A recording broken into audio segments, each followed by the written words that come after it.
This everyday tote bag by Peak Design may look all cool and has a lot of functions and all, but it's just not that comfortable to carry all day, and it's really hard to fit things in the bag unless you have things that are shaped like this.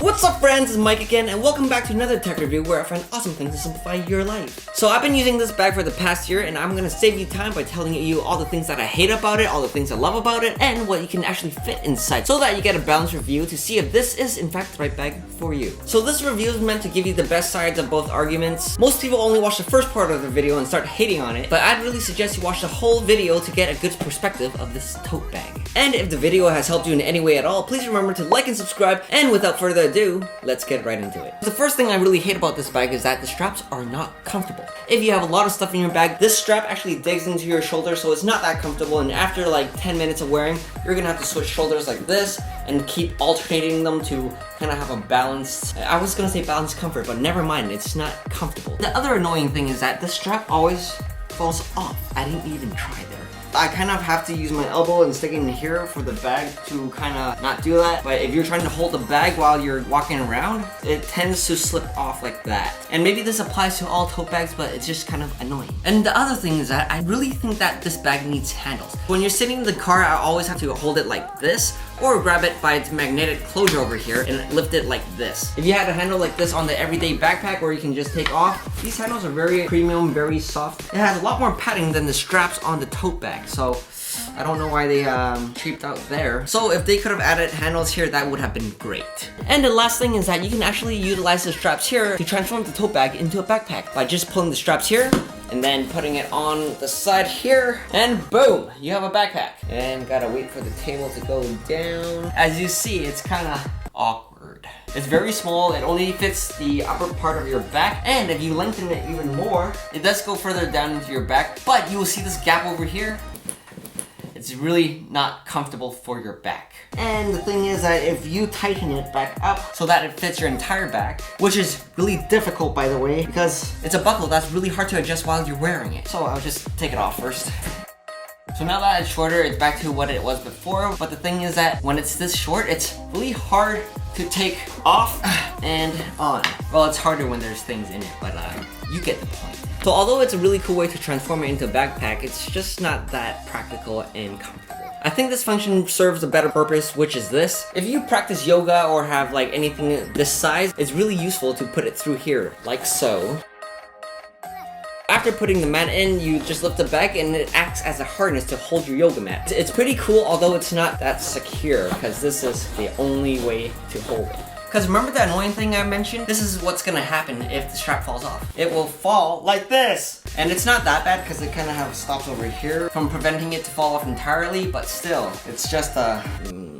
Anyways, cool functions, but could have been better. And the second thing I hate about this bag is organizing it. And this would be a good time to see what fits into my bag. So you can put your camera right in the middle here and it fits. But my gripe with this is that you kind of waste all the space in the bottom here where the end of the lens is. But you could put something like your mic at the very bottom, but you have to find something that's soft and it won't damage your lens. And I've gotta admit, this long space is cool if you have things this size, but if you have something that's half the size, it's really a waste of space. For example, if you have your headphones, it fits well, but as you can see here, I have like this much of space that I could fit something else. So to make more space, you gotta buy one of these Flexifold so that you can put stuff in like this and like this, hold it up, and there you go. Versus wasting all that space that could have been used. And the other way of putting a camera is through this side, and you see it's still kind of awkward, but really I don't think my camera is safe on the bottom because when you put it on the floor, it kind of slams, and really that just doesn't give me the confidence it can protect my gear. In the end, the safest way for me to protect my camera is right in the middle here. And how can you forget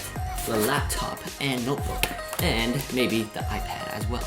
And this is where it gets a bit tricky. So it turns out that both my umbrella and laptop are too tall for the bag. Just for reference, it's only 13 inches. So anything taller than 13 inches, you're gonna have trouble putting in this tote bag. One sec, I'm gonna try my MacBook. Pick the side.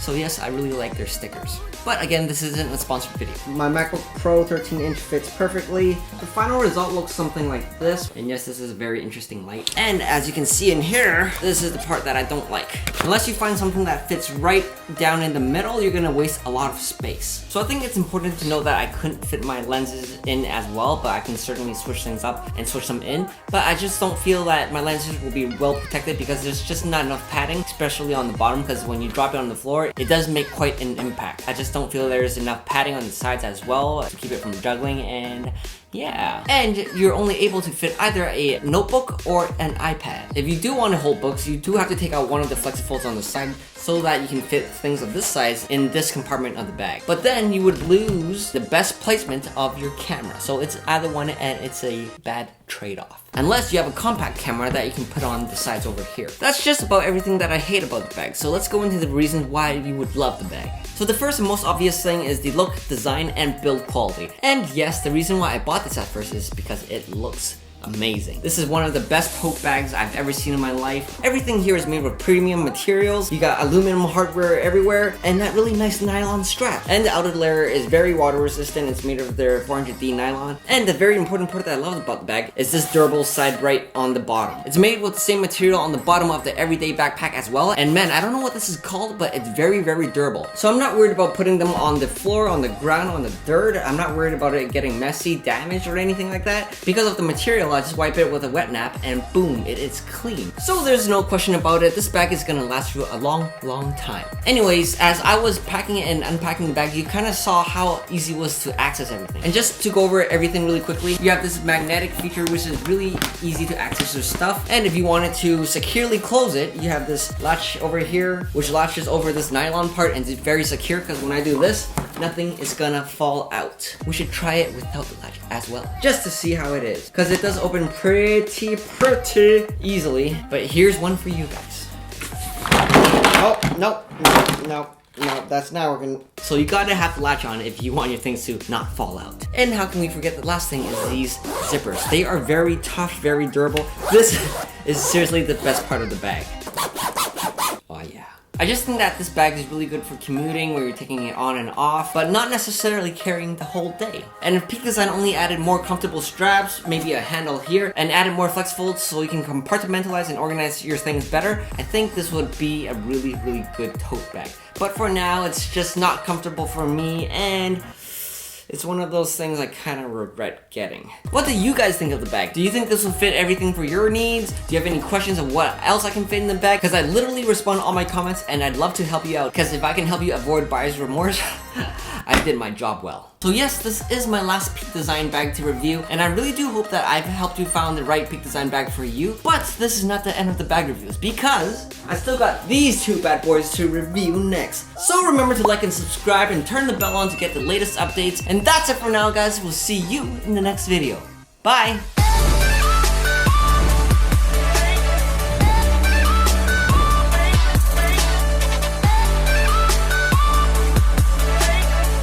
Remember to like and subscribe. Oh god, it's so heavy.